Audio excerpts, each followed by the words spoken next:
In this video we will take a look at class generalization. That's part of the abstraction chain which has brought us from non-classified objects to weakly classified objects to strongly classified objects to classes, and now in this final abstraction step to generalization of classes. We will move all the way from weakly classified objects to class generalization.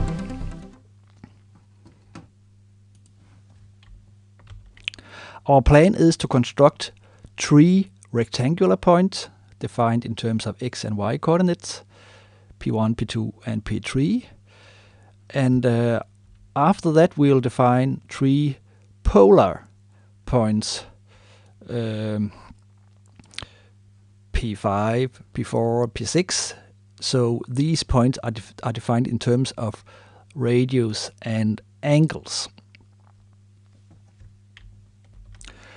We rather quickly make the rectangular point P1, P2 and P3 as illustrated before, and we add the usual distance to method, which we have seen many times before. We tried out. The distance from P1 to P2 is 5. The distance from P1 to P3 is 10. And the distance from P2 to P3 is 11.18. It's easy to confirm these numbers on this illustration. We also define a move method, which is easy to define on rectangular point, but we do not actually move any of our points in order not to confuse the overall picture. We proceed to the polar points. So we have P4, P5 and P6. So they are all defined in terms of a radius and an angle called A. And these points, these 3 polar points, are located in the coordinate system as shown on this illustration. We now very naturally define a rotate method, which is easy to program with a polar representation. We just add a contribution to the angle.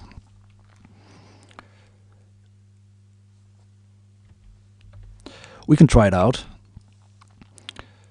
No, we don't try it out. We actually proceed to definition of rectangular accessors on polar points. Rectangular accessors on polar point, so we can get the x coordinate from the polar point P4 by this multiplication of the radius and the cosine. We can get the y in similar way. We can even set the x and set the y coordinates on polar points. Let's try it out. Let's find the x and y coordinate of P4, of P5 and P6. This is almost 0 and this is almost 6. So let's take a look at the similar illustration in order to find out if it is reasonable. So here we have P6, it seems correct, and also we can check P4 and P5.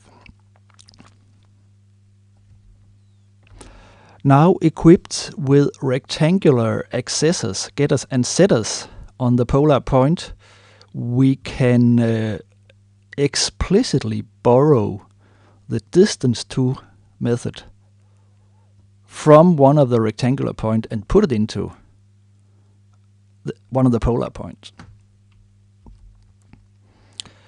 And in that way we can try out sending the distance to method to P4, P5, P6 in that way, and we get these results.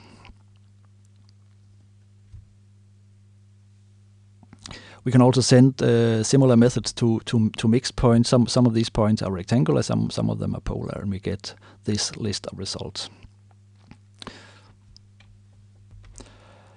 In a similar way, we can borrow the move method, which also relies on rectangular coordinates. We borrow it from P1 and move and put it into one of the polar point P4 again, and now we can move P4, and we move and we check it out.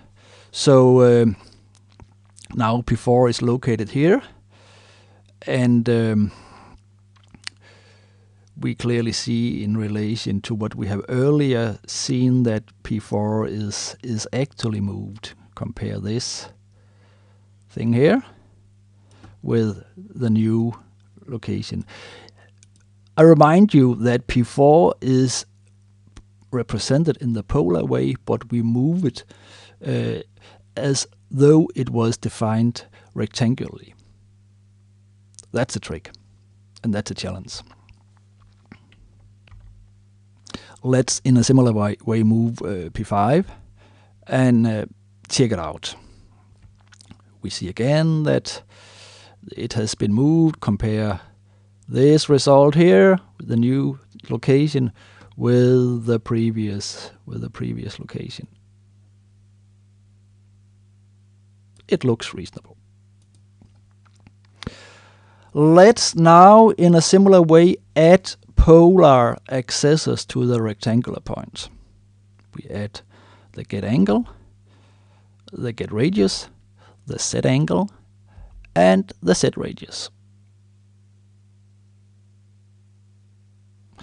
So now we have polar accessors on rectangular point and rectangular accessors on polar points. Quite complicated, but it's a good exercise. Until this point, we have worked with weakly classified objects. We now generate classes, a rectangular point and a polar point. The first class to generate is the rectangular point. Let's inspect it. It's a class object, and it has x and y, and it has rectangular automatic getters and setters, and it has the explicitly programmed polar accessors. Let us also generate the polar point class from the polar point P4, P5, and P6, and inspect it. It has automatic getters and setters for radius and angles, and explicitly programmed methods for get x, get y, set x, and set y.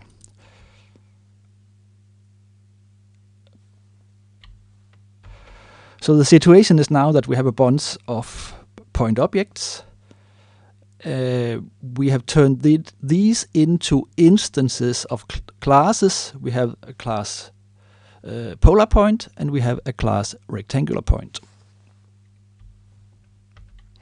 If we inspect one of the polar point, P4, we see it's now an instance of a class. It's a strongly classified object.